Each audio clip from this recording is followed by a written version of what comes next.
Are we still recording? We're on. We actually are okay. I think it's okay. All the red lights are still on. The lights are on. If everybody's didn't figure it out, we are again without a producer. Yes. So yeah. If any of you would like to volunteer and drive all the way to Bundaberg, welcome so- to Volunteers come and, tribute. yes, Yep. come and produce for us. That would be wonderful. Hello, welcome, and welcome to another episode of AusTableTalk. My name's Luke. I'm at the table with Steve and Emerson. Good evening. Good evening. Good evening. Hello. Well, Steve's jiving a great. If you're not watching the video, it won't make sense. What But song is stuck in your head? Too many songs, right? Last night I had Without You, I think, by Avicii stuck in my head. Yep. And I was like, I got to play the song, mate. Do you know the song? She's like, no. Sorry, what song was it? I think it's, well, I shouldn't be recommending the song, but it was stuck in my head. But So, you know. when you've got like a terrible song in your head and you're Yeah. like, I just have to play it. Yeah, to get it out, and then you can let it go. Yeah. I had the I had the 6 Day War, but the remix version from Fast and Furious Tokyo Drift stuck in my head for like a whole day. And I got home and I just went and I put it on while Jasmine and I were washing the dishes, and I put it on. She's like, "Why are you playing this?" I'm like, "I gotta get it out of my head." That's what I have headphones for.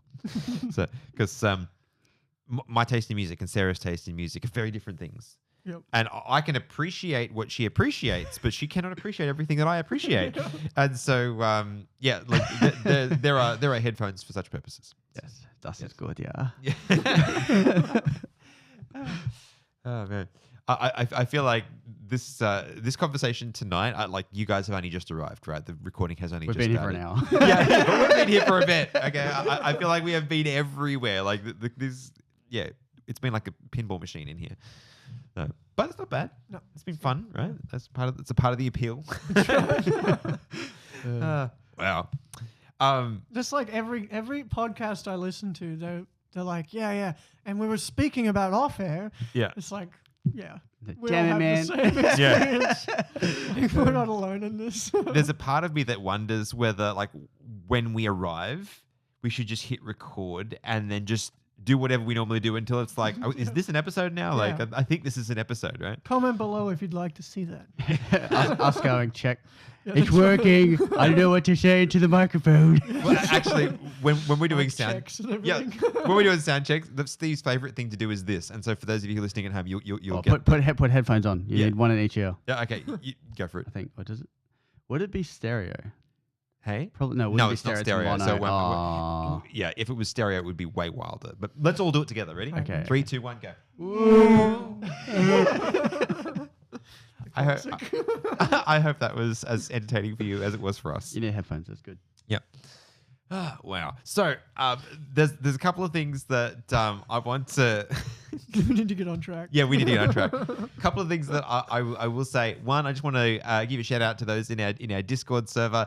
There's a bunch of people that are idling in there, but the conversations have been very slow for quite a while, but have picked up over the last couple of days. We've been having some interesting spiritual conversations in there. If anyone wants to join in, you can jump on our website and there's a link to our Discord server there. And so, yes, please come and join us. Something else that I'll mention, we often mention this at the end of the episodes. I want to mention it up front today. That is one of our metrics of success. What we consider to be our job is to encourage you guys who are listening to get into small faith communities like we have here at the table. Invite your friends over, have these conversations there. And so if you are doing that, we would love to hear from you. Send us a selfie. Tell us a little bit about your group, how it started. And we would love to add, if you send us a selfie, we will add that photo to the Table Tribe. We'll put your photo up somewhere. It will be something that we will treasure. So if you're doing that, let us know. We would love to hear about it. So. Yep. Right. Reels and feels. So in this, hey, I'm going to do Emerson's introduction. oh yeah, My what? your introduction. Your introduction. You got it. My introduction to what? Reels and feels. Reels and feels. Yeah, There it is. There it is. Okay, see. I was confused into what I was being asked to do. Your proprietary introduction. Yes. Well, we don't have a producer, so I'm just going to jump over there. So, but there's only two, and they're both from me. So,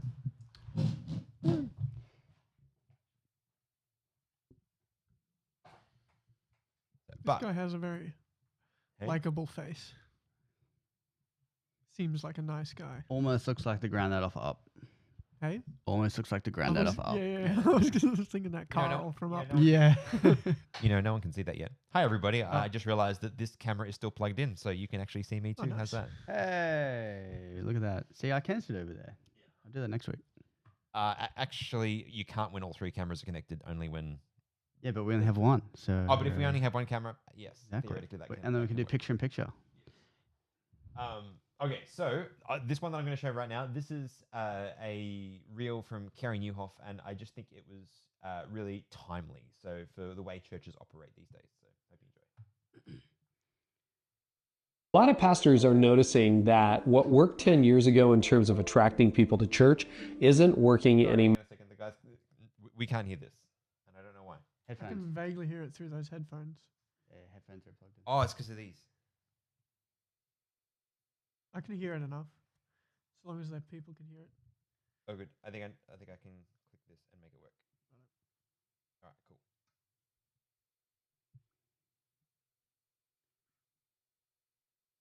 Let's go.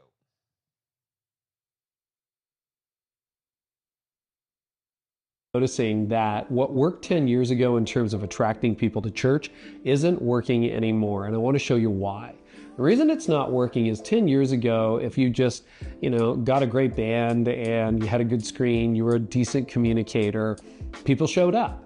But a couple of things have happened in the last decade. First of all, America's more post-Christian than it was a decade ago. Yeah, we're seeing a little resurgence, but overall, the trends are not moving toward Christianity. Secondly, what used to be unique is now normal. Every church does that, right? So you used to have sort of the oh, look at us, we're different. Well, no, now that's the same. And third, a generation has moved on. If you look at younger millennials and Gen Z, you know what they're really looking for?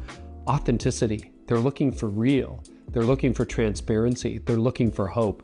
They're looking for an alternative to the culture, not an echo of the culture. So if you connect on that real level, you're going to see a lot more success than if you just put in a new bank of lights or, hire a new worship leader, or you're trying a new trick in your preaching.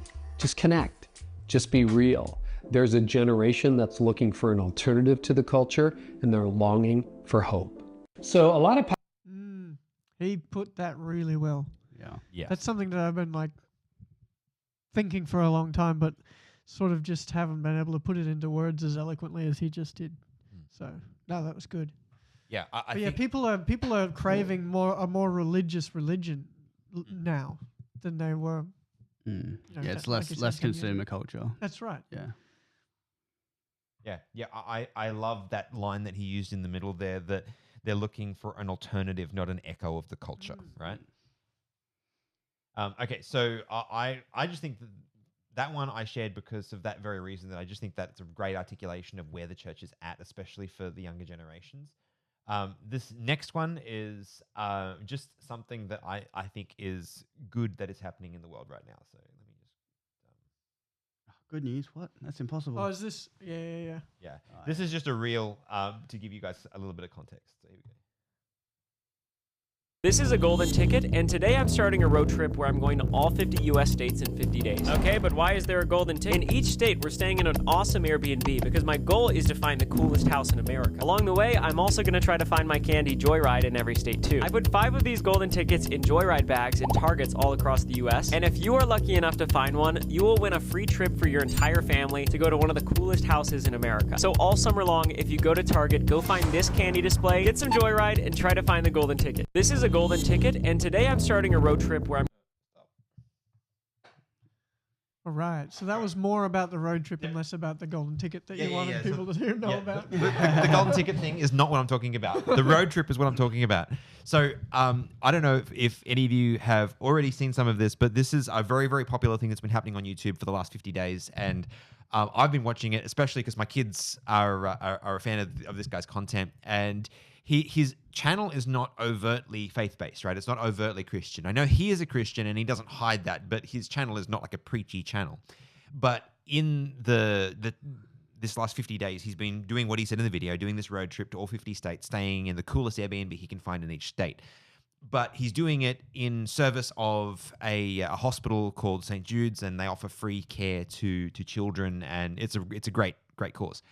He started the project with a goal of making $1 million, getting $1 million in donations, and he finished at 10 million, right? So like it was just wildly successful. It's great. The reason that I'm bringing attention to it is that I just loved the way that so much of the Christian life was exemplified in that series without it being overtly so. Like in the way, he and his wife interact, but the way the donors interact as well, because anyone that spends or donates more than a certain amount gets the ability to have a message read out.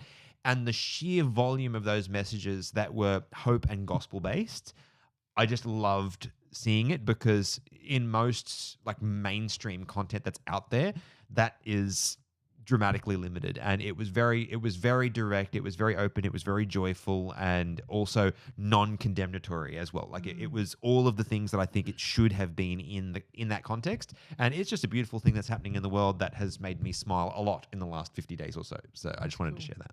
Yeah, nice. And just for the record, I actually think that's a lot of what Christianity should look like, in that yes, we need to preach the gospel at any opportunity, but I love the fact that people can live it out, and it doesn't have to feel like, I'm doing my duty and I've got to share something with this person and I'm going to give them a tract. It can look like just being a good person and doing good to others, and the witness comes as a result of the goodness, Yeah. Anyway, I love that. Anyway, the title of this series, this format that we started trialing out last week, was Theology Forensics. At the end of, I don't know if it was on air or off air, but at the end of the episode, Emerson, you said next week, let's do the false doctrine of eternal burning hellfire. Let me just make my phone stop doing that. Sorry about that. Okay, so we're sort of letting our bias out of the bag first up, that we believe it is let mine out. Yeah, that it is a false doctrine. Yes. I'm not ashamed to say that I don't believe God is burning people eternally in hell for not believing in him. Yeah. Yeah. And I would 100% agree with that. But one of the things that we are hoping to achieve by the conversation is that we don't want to straw man the other side, right? That's right. And we want to be respectful to them. That was the other reason that I wanted to do this one, is because the one that we did last week was very hard to find any evidence of that doctrine in the Bible, even from the verses that people like to use to talk about it. Yes. And I'm like, well, eternal hellfire is one that I'm passionate about. But there are a lot of verses in the Bible that seem to say that it burns forever and ever, and that they're tormented forever without end. Yes. And so you could definitely understand how people could come to that conclusion, right? 100%. Yeah. You could definitely be a loving follower of Jesus and be like, hey, I don't like it. The Bible says it. Yeah. I'm going to accept it. Yeah. And whilst I think it is good practice to accept what the Bible says, I don't believe that is the most responsible way to study the text. Yeah. And so I'm hoping that that's what we get to unpack a little bit. Yeah, and I don't think it's good to accept that the Bible contradicts, because a lot of people study the Bible and go, well, it says this here and it says this here, and that's a contradiction, obviously, but I'm going to believe what this one says and discount what this one says. And no. The Bible doesn't contradict, and if you study into it, there's obviously some tie-in somewhere. There's something that you're missing. And I think that is a big part of how this particular doctrine came about, was, people not going, well, this says this and this says this. What is it that we're missing? Because they can't both be saying different things. True. Yeah. Have you We'll get into that as we break Yes. down the verses. Yeah. Yeah, absolutely. The question I was going to ask is, in your collective travels, as you've interacted with people, I'm sure you've spoken to many people who hold this perspective. Have any of the what has your experiences been like? Have you had any notable conversations that spring to mind, or effects of this doctrine, let's say, that you've seen, that you've observed? Yeah, not in my own interactions. I think in my interactions with people of other Christian denominations that maybe believe this, and I say, oh, well, I don't believe that for this reason, they go, oh, okay. And I sort of haven't really had a discussion or a debate or even an argument, which would be bad anyway, so it's a good thing. But in a lot of things that I've seen, heard, and listened to, people going, well, I don't believe in him because why would I worship someone who does this? Mm-hmm. And they'll point out, well, your Bible says that if you don't believe in Jesus, then he'll burn you forever. Yep. You know? So I'm just going to ignore that altogether because I don't like it. Yep. That's a completely reasonable conclusion. I've had people say this to me, and my general response to that is, that's great news, because I actually don't believe in that either. Yep. Like I'm, by your own definition, I'm an atheist. Yep. Like that's the way I think about that. I don't believe in the God that you're telling me about right now. That's right. Yep. That's right. Because they're rejecting a God that doesn't look anything like the God that I believe in. So let's wrap some scripture around this, right? So I've got a list of verses here that are commonly used to support this doctrine. So let's start with Matthew 25, verse 46. I have a hypothetical question. Go. So Please. obviously, this is our opinion, and we've shared it before. Yeah. But would you honestly say that if God did punish those who rejected him eternally, but still sent Jesus to die for people and gave them the opportunity to choose him, would you still not want to be a part of that, or would you? I don't know. I think the internal. No, I think the cognitive. Would you opt into hell? As in, if you're saying that Okay, we that's a different believe question. we believe in a God that created the world and gave us an option for salvation, but also said, but if you don't choose that option, you're going to burn forever and be tormented for eternity. Would you still be a Christian? I don't think so, no. So you'd opt into hell. But No, that's not opting into hell. But I just would go, I don't believe it's true. Yeah. Because it just doesn't really make sense. The idea of God is no longer internally consistent if you have him being love and doing that. Is that what you're saying? Yeah. Well, I wouldn't. Yeah, no, I wouldn't. I certainly wouldn't serve him out of love. It would be, I'm now serving Out you of out fear. of fear. Yeah, if I did serve him at all. Yeah, for sure. Yeah.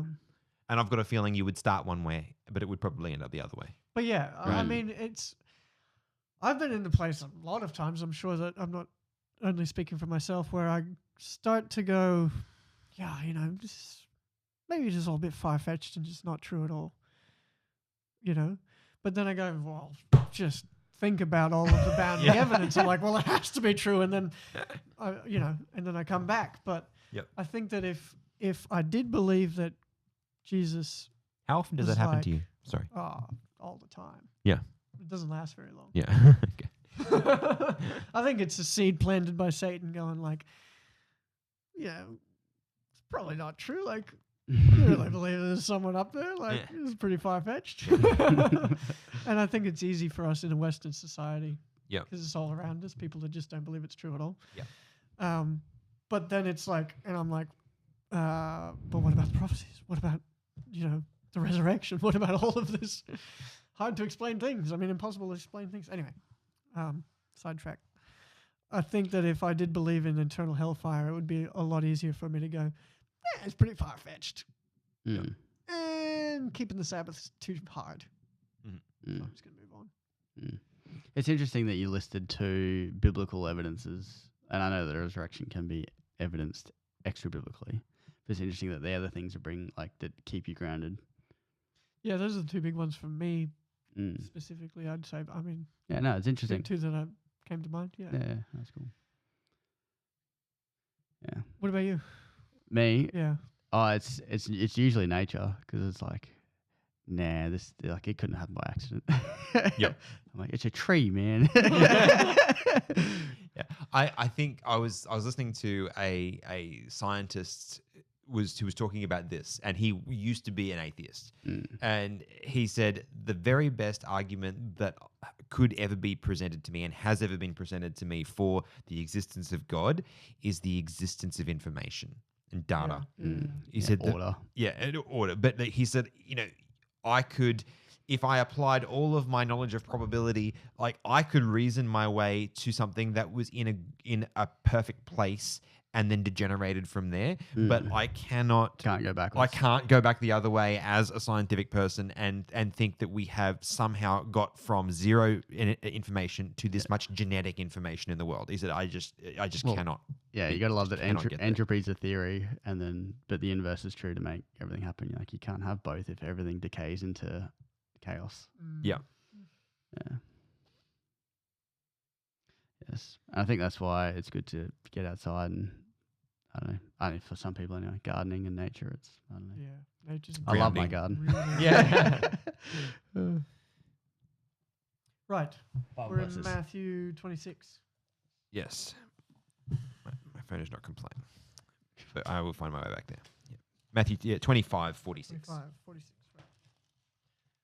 Nope, too far. No.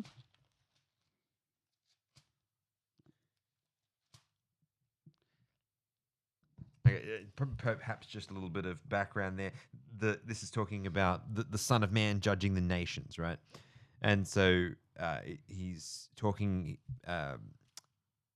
when the Son of Man comes in his glory and the holy angels with him, then he will sit on the throne of his glory and all the nations will be gathered before him and he will separate them one from another as a shepherd divides his sheep from the goats. And he will set the sheep on his right hand and the goats on his left. And the king will say to those on his right hand, "Come ye blessed of my Father, inherit the kingdom prepared for you from the foundation of the world." So he's going through this prophetic picture of the role of Jesus at the judgment, where he will be defining who's his and who is not.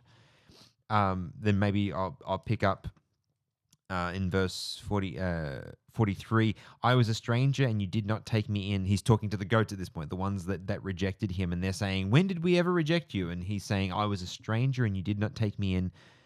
I was naked and you did not clothe me, sick and in prison and you did not visit me. Then they also will answer him saying, Lord, when did we see you hungry or thirsty or a stranger or naked or sick or in prison and did not minister to you? Then he will answer them saying, assuredly I say to you, inasmuch as you did not do it to the least of these, you did not do it to me. And these will go away into everlasting punishment, but the righteous into everlasting life, into eternal life. Everlasting punishment. What is the punishment? Those exact words is what I was going to say. Okay, well, what is the punishment? Yeah. What does the Bible say is the punishment for sin? Well, sorry, no, you can. Oh, I was just going to say very simply, right? The wages of sin is Death. Death. So what's it talking about? It's talking about everlasting death. Yeah. So a death that lasts forever. The punishment is eternal. The punishing is not. Yeah. Well, it's differentiated though, because if you were alive burning in hell, you'd still be given eternal life. Yes. So it's got to be different. Yeah. Yeah. Wages is not eternal life. Yeah. Which is actually really to me that was a really compelling argument, because if the wages of sin is death and you end up just having a really bad eternal life, it's not the same thing. It's not the same at all. It's not No. the same thing, right? No. And I think, doesn't that stem from the immortality of the soul? Like that kind of is intertwined with this theology as well. Yeah. In that you can't have one without the other. Yeah. And like, seriously, who came up with the idea of the immortality of the soul? Satan. You shall not surely die. Right. First ever lie. Yes. That's his biggest thing. Mm. If he can convince the world that the wages of sin is not death, then his way is equivalent to God's way. Mm. And that he has a foothold on the entire universe coming over to his side. But the moment God is like, oh, no, you go Satan's way, you die, and it's eternal death, well, then he's got nothing. So the lie he's told from the very beginning is, you shall not surely die. That's what he said to Eve. And that's the lie he's been telling ever since. And he's got almost half the entire world, probably half the entire world thinks that you don't die. You go somewhere else after death. Yeah. They believe in an afterlife, which is essentially you don't die. Afterlife is it's not death. It's just more life. True. And I think even if you look at where the roots of this idea of the immortal soul in the modern context come from, it comes from paganism, right? Yeah. It wasn't in the early church structure.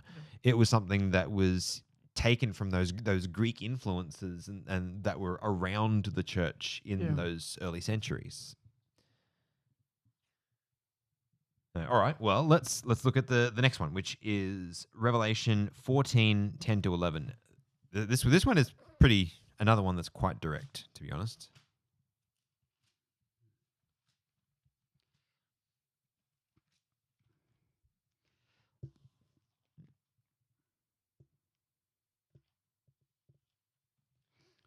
So that's just for those listening. The wages of sin is death is Romans chapter 6, verse 23.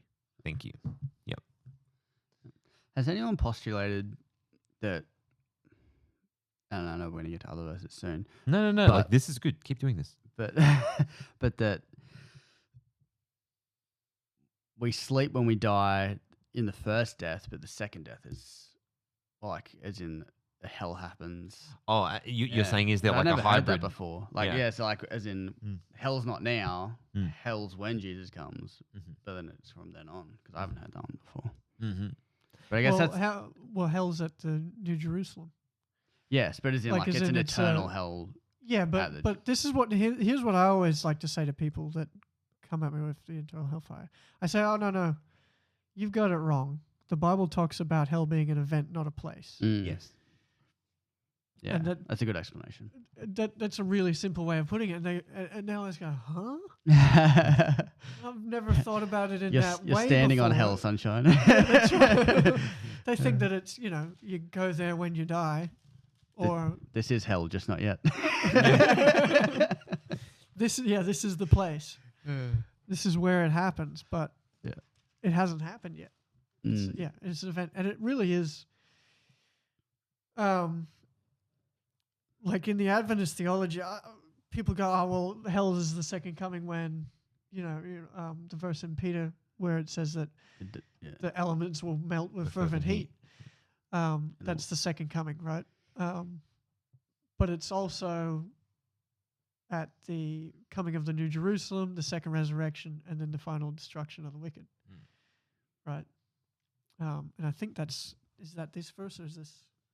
I don't know. I actually just went to another verse because Haven't. you asked this question, right? Of like, does anyone have this? You're welcome. Yeah, thank you. But it's a great question because like that, to me, if I was trying to harmonize, that would be a logical way to do it, right? This would be my answer to that, right? Malachi chapter 4. I'll read from verse 2. But to you who fear my name, the Son of Righteousness shall arise with healing in his wings, and you shall go out and grow fat like stall-fed calves. This is like talking about this is looking to the future, right? The great day of God. Actually, to prove my point, let me go back to verse 1. For behold, the day is coming, burning like an oven, when all the proud, yes, all who do wickedly will be stubble. And the day is coming that will burn them up, says the Lord of hosts, that I will leave neither root nor branch. But you who fear my name, the Son of Righteousness shall arise with healing in his wings, and you shall go out and grow fat like stall-fed calves. Now, take in verse 3. This blew me away when I first found this. You shall trample the wicked, for they shall be ashes under the soles of your feet. Yeah, on the day. Yeah. They shall be ashes. Great passage. You are not conscious. Yep. You are Ashes. ash. Ashes don't think. Yeah. Fertilizer. Ashes can't feel pain. Yes. Yeah. Yes. So that was like when I actually remember where I was when I found that verse. I was sitting on the floor of a guy's place in Harvey Bay. We were like on Sabbath afternoon, just chilling and doing some Bible study, and I just happened to read that passage, and I'm like, why don't we use this when we're studying? Yeah, it's a good one. I don't think I've heard that. I mean, I've read Malachi a few times, obviously, but but you didn't collect that part. Well, I would have when I read it, but I've never heard it used in argument against this doctrine. Yeah. Mm. Yeah.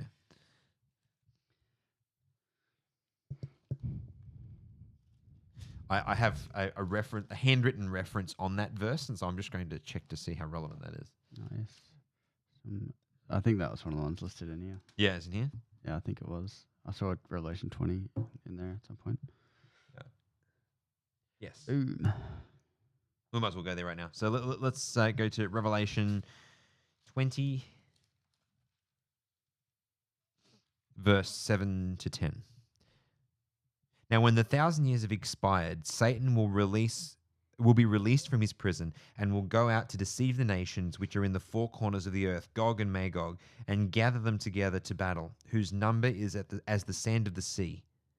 They went up on the breadth of the earth and surrounded the camp of the saints and the beloved city, and fire came down from God out of heaven and devoured them. The devil who deceived them was cast into the lake of fire and brimstone, where the beast and the false prophet are, and they will be tormented day and night forever and ever. I'm sorry, I was looking at something, but where are we? Revelation 14? No, Revelation 2010. 27 to 10 is what we just read. We'll go back to 14. I hadn't got back there yet. Mm. Oof. That's Revelation. Hang on. I'm sorry, I'm catching up. I was looking up a different verse. Oh, good. Oh, good. That seems 7 to- to 10. 7 to 27 to 10. that would seem to contradict Malachi, wouldn't it? It would seem to. Okay, yeah. So this is talking. Yeah, so this is talking about the the final destruction of the wicked, Yes. the second resurrection.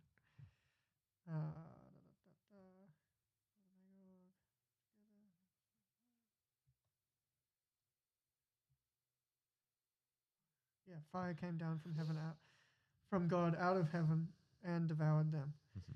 There you go, devoured. Devoured. Yeah, when I like what my dad does with this. So whenever he's doing an evangelistic campaign, he talks about how much he loves apple pie.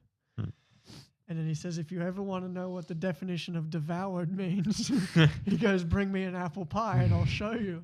And every single time he does a campaign, people bring him apple pies. Mm-hmm. And he Smart makes man. a point and Yep. he gets apple pie. And you know what you just did? What? You just reminded me that I had a custard tart in the fridge for after dinner and we didn't eat it. Oh, stitch up. Custard. We'll have to eat it. We might have to do that after we finish Yeah. recording. Turn the camera off. We're just going to gorge. Devour. Yeah, we could do that with the cameras on and show people what devoured means. Object lesson. For the Patreons. Yeah, so this is describing hell, the event, Yes. not the place, the event, Mm. right? And it's using the word devoured, which means destroyed, annihilated, disappeared, ashes, right? Yeah. What do you do? And look, I don't propose to have an answer for every single thing in the Bible, but what do you do with the last part of verse 10? Because I don't have an outstanding answer for it. I think there's enough evidence for us to support the position as we're looking at in the other places. But what do we do with that last particle of verse 10? Mm. And they will be speaking of the devil, the false prophet, etc. They will be tormented day and night forever and ever. Yeah, it's a tough one, isn't it? Maybe just the beast and the false prophet burn forever. That's actually what Yeah, some but people believe. And it's not, yeah. Mm. And I could sort of understand that. There's I a could special almost spot in even- hell. I could almost even get on board with that, you Yeah. know, like, because I really don't like Satan. Mm. I really don't like him. But, yeah. Mm. Well, And I think we need to be intellectually honest and recognize that there isn't a good answer, at least as far as yeah, my and- knowledge, and, right? And this is where we come back to what I was saying at the start, where I was saying, like, there's a lot more grounds for this, like, this belief Yes. in the Bible that people can go, well, there it is. Yeah. But again, this is, I think the easiest way around it is what you just said. It's not actually talking about the wicked people. It is specifically talking about two beings, right? Yeah. Well, the beast and the false prophet, though, are men, No. aren't they? Well, the beast. The beast I is a thought- man. Doesn't say. The devil is listed. So the devil who deceived them was cast in the lake of fire and brimstone, where the beast and the false prophet are. So the devil is separate to the beast and the false prophet. So, okay, Yes. so there's 3 of them in there. Yeah. Because I they keep thought- each other company. But This is the anti-trinity. yes, well, they are Yeah, quite yeah, literally. yeah. What I would say though is that they are okay. Satan, I believe, is a specific entity. The beast and the false prophet, I don't believe are individuals. I believe they are systems, Yeah, right? yeah. And so I think you could argue that the systems are fully destroyed forever. But yeah, the tormented day. That's a study for another time, man. Yeah, yeah. I'm just thinking about, I'm like, man, we could fully go down the rabbit hole into this. You know what? If anybody would like to see us go down that rabbit hole and like let's actually talk to some theologians and see if we can get some deeper understanding on it. If you Yeah. want to know about that, send us a message on one of the socials. So Yeah, because I'm not ready. yeah, I'm not not ready ready either. for that right And now. I think we need to. It's such a complicated part of the Bible. But I love the fact that from our perspective, we can say that like we're not dogmatic about it. Like if we're just looking for truth, right? And so we can acknowledge the fact that we wish we had better answers. I love that the Greek word for false prophet is pseudo-prophetess. That's perfect. I know. It makes so much sense. It's just funny. Yeah. It's a very long word. Should we go back to 14? Revelation 14. Yeah, let's go back to Revelation 14 while we're in this region.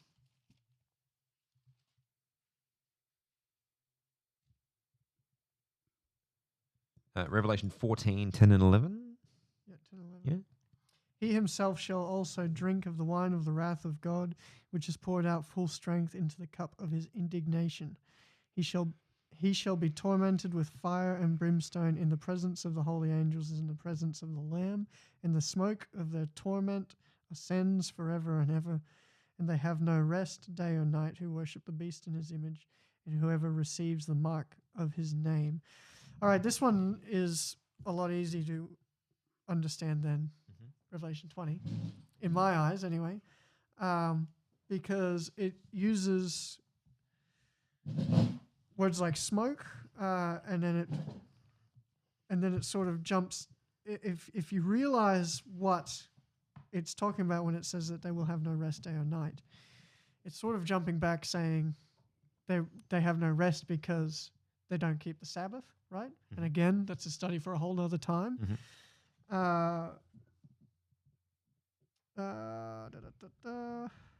Yeah. So it's the smoke that ascends forever and ever in this one. So the eternal thing, the thing that happens eternally is smoke ascending forever and ever. Yep. So you can't really use that as to say, well, that means that they're still alive, because it doesn't say that they're still alive. Yeah. It doesn't say, day or night forever and ever they're tormented like it does in Revelation 20. So, yeah, I mean, you could really put those two back to back. I think the point of this verse is more the reason why God's doing it, which it's building up to, and the fact that he does it in the presence of the holy angels, in the presence of the Lamb, and then, the whole no rest day or night. Yeah. Yeah, I think the overarching message throughout this whole section here is really focusing on worship. Who are you worshiping, right? Yeah. And the whole premise is that if you are worshiping the true creator God, then you will be safe and saved and you will have life. And if you do not, you will not. Yeah. That's kind of what it boils down to, right? If you worship anything else that's not God, then you've got issues. All right, we're ready to move to the book of Mark? But this one is talking about, it says, whoever receives the mark in their forehead or in their hand. Mm-hmm. So this is talking about people. Yeah, this is people for sure. But it doesn't say that they are alive. Mm-hmm. It just says that the smoke ascends forever and ever. Mm-hmm. Yeah. I remember, again, you're talking about your dad with the illustration of the pie. Yeah. I remember the pastor that Bible studied with my parents before they got baptized. Yep. He had an illustration handy when they were doing this study, and he pulled out a match and he struck the match and he blew it out, and the smoke was coming up off the match. Yeah. And he said, "Can I put that smoke like back in the match?" No, because it's ascending and it's ascending forever. Like I can't reburn the match. The match is as burned as it's ever going to be. And the smoke has gone up, and I can't change that at this point. And that's the same for the people who have, chosen to worship the beast. Yeah. Yeah. It also doesn't say that it smokes forever and ever. No. It just says that the smoke ascends forever. Yeah. Mm-hmm. It's really, Aside from the Bible teaching, actually, let me backpedal a little bit here. The issue that we have is that there's other Bible verses like Malachi that we've read that would indicate that there's more to the picture than what we're seeing in Revelation. Yeah. In these two verses anyway. Yes. If all we had was Revelation, we would be 100% on board with, right? Yeah. But the other problem we have is like character of God problem. Yep. Why is there a pushback, or why do you think it's been so universally accepted, the other view? Mm-hmm. Because I personally, this doctrine was accepted in a Dark Ages version of the been church. disseminated everywhere. Yeah, you need to look at the history of where the doctrine came from. It Yeah. came from a time of a very corrupt church that was just money hungry. And they realized that more people were paying their money, the more. And so they just used a fear tactic, really. Mm-hmm. They're like a fear tactic to get the people to come into church and pay the indulgences and to pay the church and buy their way into salvation. Because if you don't, you go straight into hell, which is underneath. And I have family members who would go to the priests and give them money to get deceased family members out of purgatory. Still modern day. Like I'm not talking about this is back, not a Dark Ages thing. No, here in Australia. continues. Whoa. it is still a common practice in worldwide. Yeah. Yeah. And I just think that is, that just demonstrates how ingrained that thinking is. And so, in answer to the question, I think that if you look back at the picture that the church was painting of God, they were painting it, as you were saying, for selfish ends. Yeah. And so that was something that was rooted in the church. The first thing, like if you look at the reformers, the first thing that the Reformation figured out was, wait a second, we're not saved by our works. We're saved by grace through faith. It is the gift of God. That's what they figured out. Martin Luther still held a bunch of beliefs that were not in the Bible. But that's because Vestigial. Vestigial theology. And so he then goes on the Reformation then goes on and breaks off these vestigial theologies that have accompanied it throughout that time frame, right? And so, it's just we then get to the place at some point where this particular one breaks off and returns to. Do you reckon? Well, imagine Martin Luther figured it all out, and he went and started preaching all of the truth that eventually came out of the Reformation. How far would have he gotten? Like, he wouldn't have accomplished anything. Yep. I like he would have been a madman straight away. No right one off. would listen to a thing he said. He already got burnt a lot faster. But seriously, look at he died of old age, He dude. didn't No, get no. burnt. I meant like, But he would have been. He would have been Yes. burnt. Yeah, He wouldn't have not been burnt. Yes. If you need evidence of that, look at the Anabaptists, right? The Anabaptists were a radical, like they're categorized as radical Reformation, not the standard Reformation. And that's because they refused. They were like, no, we will not accept anything that is... we will not accept anything that is not exactly 100% right. And so we're going to break all the images. We will not have idols. We will not do this. We will not do, christenings. This is how we're going to do it. We're going to do it this way. And it almost, basically it was like burn the world down, right? And it was a huge problem. And I'm not saying they were wrong. Like, I admire their courage, but... Fly in my eye. You okay? It looked like someone punched you in the face. It was like a little moth just flew in my eye. Yeah, okay. Don't worry about me. Okay. No, but I problem. was going to say on that, wasn't it them, because they had so many crazy ideas that eventually, I think it was Wycliffe was like, well, they were throwing out the theology of, or the doctrine of infant baptism. And they're like, get rid of infant baptism.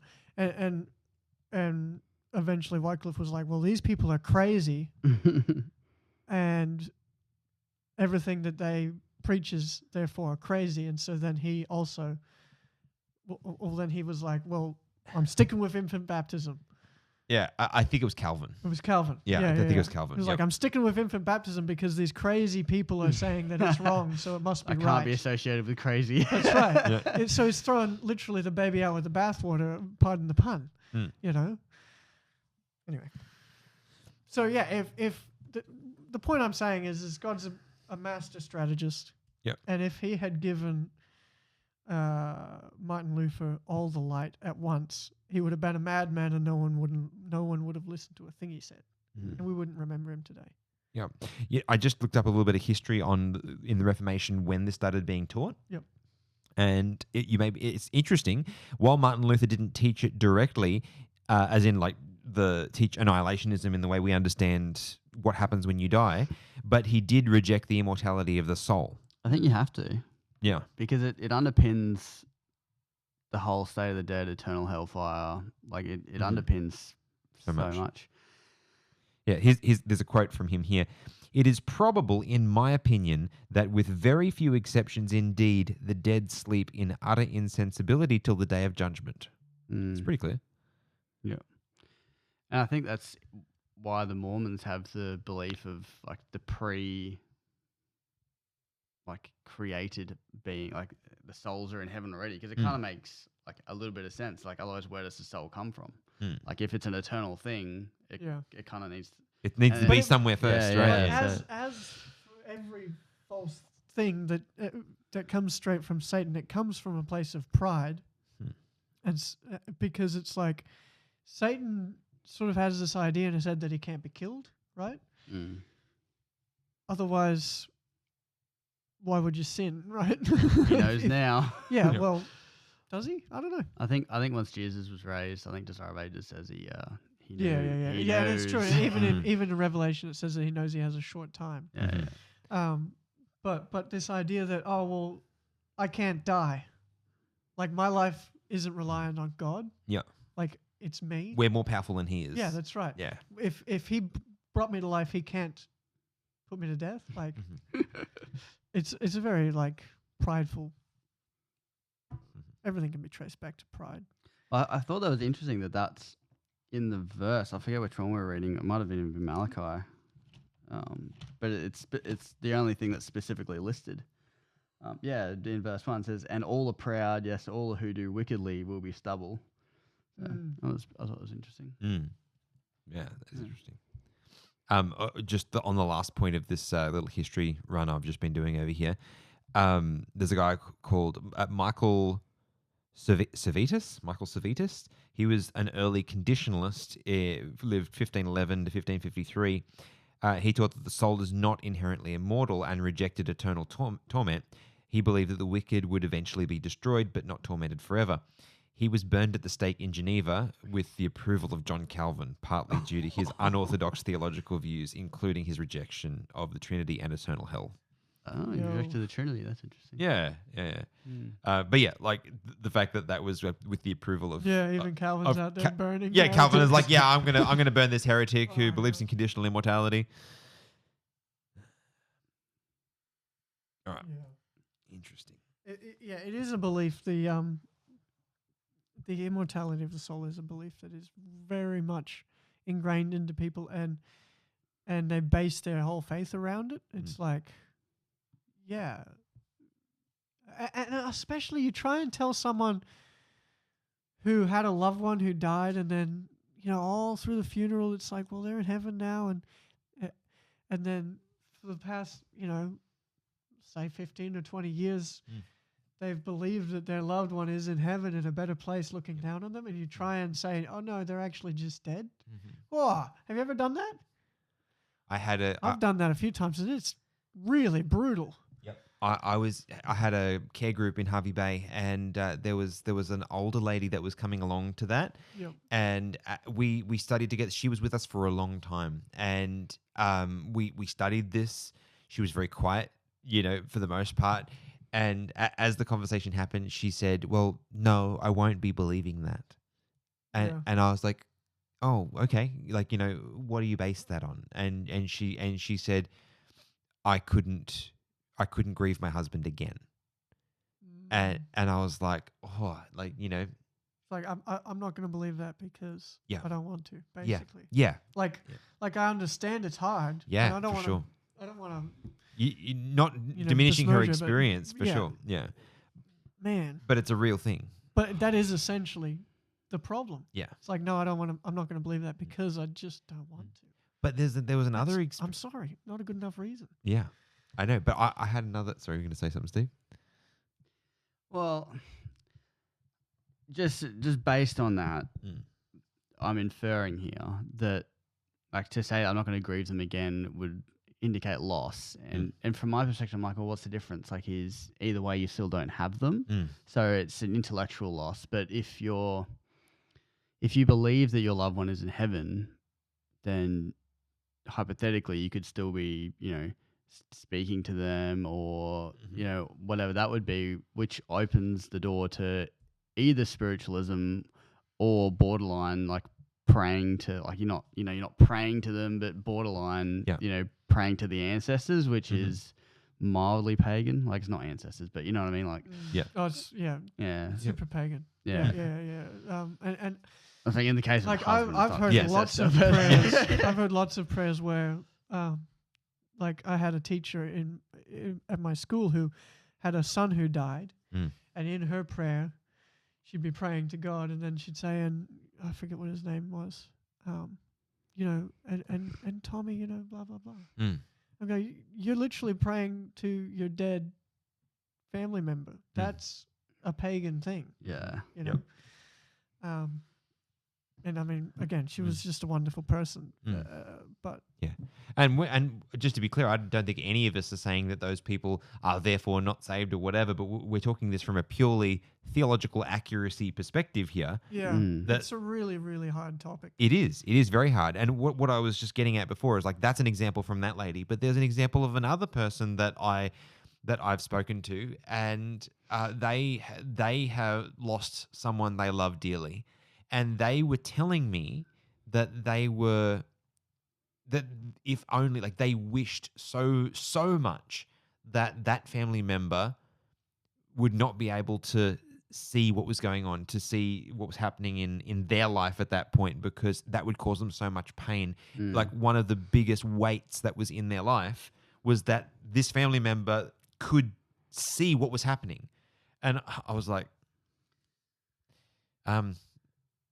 can I ask you a question? Like, so are you saying that if you could wave the wand and say that, they were saved, but not conscious of what's happening on the earth right now, that you would want that? And they were like, yes, like that would be way kinder than them having to be seeing what's going on right now. Yeah. And I got to have that conversation. That's cool. But it was like, but that's a person that's had the exact opposite, right? They have a person that they love that's been lost, but for them, the fact that person would be asleep is a benefit. Yeah, well, I would find it comforting. And again, this is super hypothetical, but if I was in heaven looking down, it'd be like watching a TV show where you're like, just shut the door, the door, like turn the light on, or like, don't hang up, like those really tense moments, and you're standing there like, oh great, now I just have to watch this until at least everyone I know is dead, and then I can go on enjoying, potentially enjoying my time, but you're like, you'd be watching on going, how painful. I mean, can you imagine if you, like, let's say you died and you get to then have the privilege of watching Rachel, like, suffer and go through that grieving process. How bad, like, like, who would want that? Yeah. I don't think a loving God would. They're up in heaven watching us suffer down here on earth. And like, that's a good thing. Old time. Yeah. But I think putting a shoe on the other foot though, imagine being God though. Like, in that, like we don't believe that we have to do that, which is awesome, but God does. Mm-hmm. So, True. you know. Yeah, but I always think like when there's people who've lost a loved one and they're taking comfort in the idea that they have gone straight to heaven and they're with God now. I go, well, okay, I think of 1 Thessalonians 4 where it talks about the dead in Christ being raised to life, and then we are ascending into heaven and meeting them in the air. And then it says, comfort one another with these words. Yeah. So the Bible is telling us to take comfort in the fact that they're sleeping. That they're asleep and they'll be reunited with us at the second coming. It also makes no sense to have them raised if they're already chilling in heaven. Like they'd be coming back with. Yeah. So wait a second. We're going to put them back in the ground and then we're just exhume them again? We're going to raise them back to life again. Yeah. Yeah. Yeah, it doesn't make any sense. I think, can we do a little bit of looking into the second death and the first resurrection and the second resurrection and blah, blah, blah? Because I think that that gives a timeline bit always of muddles me in Revelation. chapter 20. And we'll start in, I think, maybe verse 4. Yeah, let's start in verse 4 just for greater context. Yep. I feel like this is a good place to go because we're going to probably have to start wrapping up soon because we're already at an hour, believe it or not. Yeah. And then we can read what we read already. Let's read 4 and then we'll discuss it, and then we can read 7 through 10 again, which will give a bit of better context. Sure. I'm going to read 2 verses and then someone else can read. Then I saw thrones and they that sat on them, and judgment was committed to them. Then I saw the souls of those who had been beheaded for their witness to Jesus and for the word of God, who had not worshipped the beast or his image, and had not received the mark on their foreheads or on their hands, and they lived and reigned with Christ for 1,000 years. Okay, so already we've got this. There's 1,000 years, right? Yep. So this is living and reigning with Christ. This is after the first resurrection, because obviously we've been taken to heaven already. Yep. We're living and reigning with Christ for 1,000 years. I'm just going to keep reading, sorry. Yeah, sure, go for it. But the rest of the dead did not live again until the 1,000 years were finished. Okay, so after the 1,000 years, the other ones who are dead, who's that? The ones that were not saved. The ones that were not saved, which we know because at the second coming, the dead in Christ are raised. Mm-hmm. So those are the righteous people are raised, right? See, we have a first resurrection. And now it says that they didn't live again until after the 1,000 years were finished, so there you have the second resurrection, because after the 1,000 years are finished, they live again, right? Yes. It's all there. And then it says this is the first resurrection. Now this bit gets people confused because they go, wait. If the first resurrection is after the 1,000 years, then what was the one before that? Wasn't there a resurrection already? Well, it is actually just talking about the first resurrection because it's talking still in the context of us living and reigning with Christ for 1,000 years. So if you read it again, because it is confusing and people get hung up on this. Yeah. So it says, and they lived and reigned with Christ for 1,000 years. The rest of the dead did not live again until after the 1,000 years. What we're talking about is the first resurrection, the people who lived and reigned with Christ for 1,000 years. Well, it says that this is the first resurrection. Yeah, but it says that directly after it says that the rest of the dead didn't live again. So it's sort of worded in a confusing way, but yeah, it makes I sense wonder when in you other understand translations it. how that's rendered. Yeah, it might be changed. Until the rest of the 1,000 years were finished. This is the first resurrection. Blessed and holy is he who has part in the first resurrection, over which the second death has no power. Okay, now we're talking about the second death. So is the people who have already died, out of the people who have already died, who's going to die again? Is it the righteous or the wicked? Because at this stage, everybody's resurrected. Yeah, so it must be the wicked. So it must be the wicked, right? We'll keep reading. Blessed and holy is he, over which the second death has no power, but they shall be priests of God and of Christ, and shall reign with him 1,000 years. So we're still talking about the righteous people, and it's just saying, and then and this is what's happening with the unrighteous. Yeah. But it's all in the context of the righteous. Do you want to read 7 through 10 again? Because now it starts talking about the wicked. Now when the 1,000 years have expired, Satan will be released from his prison and will go out to deceive the nations which are in the four corners of the earth, Gog and Magog. Okay. What is on the earth during the 1,000 years? Not much. Nothing, right? No one but Satan. Okay, so now we've got nations on the earth again. We've got Gog and Magog, and there's people for Satan to deceive again. Because while he's chained up in the bottomless pit, he's got no one to deceive.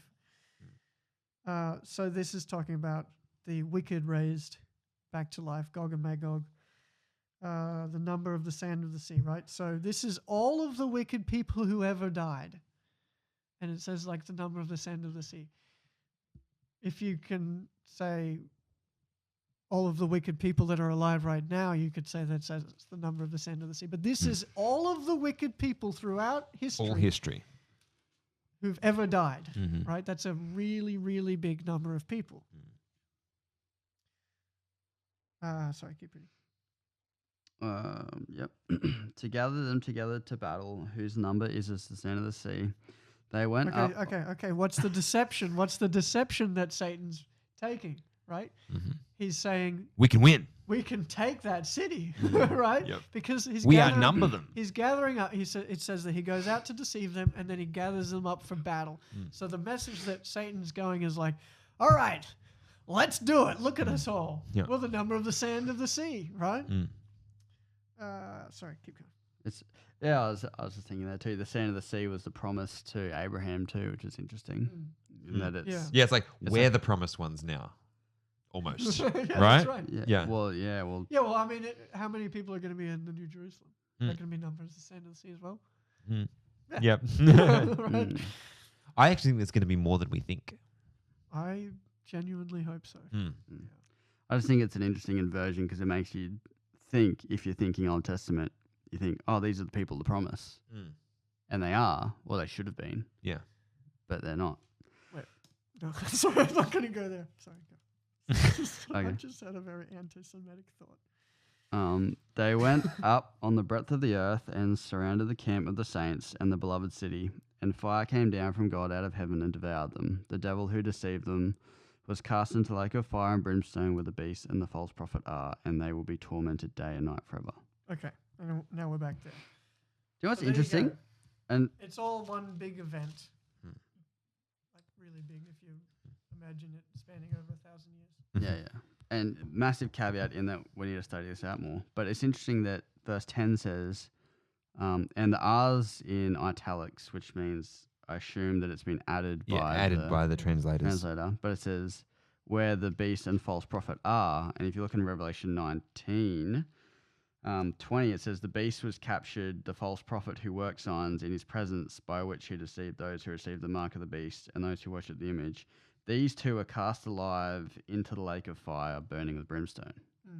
So it's added by the translator, so I need to study that out a bit. But it's interesting that they're already there when Satan gets cast in. Yeah, and I don't disagree with their interpretation at all of Revelation, but I do find it confusing trying to wrap my head around it because it seems like we get to this climactic point in 19 and then we jump back, but not all the way back, which is kind of the way Revelation has been doing. Like Revelation gets to the point jumps and jumps around back. a lot. But it's usually sequential. Like it gets to the climax and then jumps back to the beginning. And Yeah, it does and then gives you more. Yeah. Rather, this is kind of like it kind of gets to the partial. end and then it jumps back a little bit. But Yeah. anyway, I don't know. I'm just saying I don't know. But it's interesting. Yeah, it is. And I just wanted to just cycle back a little bit. 20 verse 5, you were pointing out how the language is confusing there, Emerson. Yes. I looked it up in a couple of different translations, and I really like how it was rendered in NLT. It said, Get that paraphrase garbage out of here. this is not paraphrased. It's not a paraphrase. It's not like the message. What are you Much doing? closer to a paraphrase than the NASB 2020. Actually, that'd probably agree with it. Look it up. Okay. they all came to life again and they reigned with Christ for 1,000 years. This is the first resurrection. And then it's just got in parentheses, the rest of the dead did not come back to life until the 1,000 years had ended. Yeah, it says it in a better order. Yeah, It just it's switches more the order, ordered, so it right? makes And so, more sense. yeah. Yeah. Well, the NASB says Yes. very much a similar thing. Yeah. The rest of the dead did not come to life until 1,000 years were completed. This is the first resurrection. So Yeah. it's pretty That's the much thing. same. NASB, like the tense is always like really faithful to the text. And so I was like, I sort of it's, expected it's it. trying to be as literal as possible. Yeah. Yeah.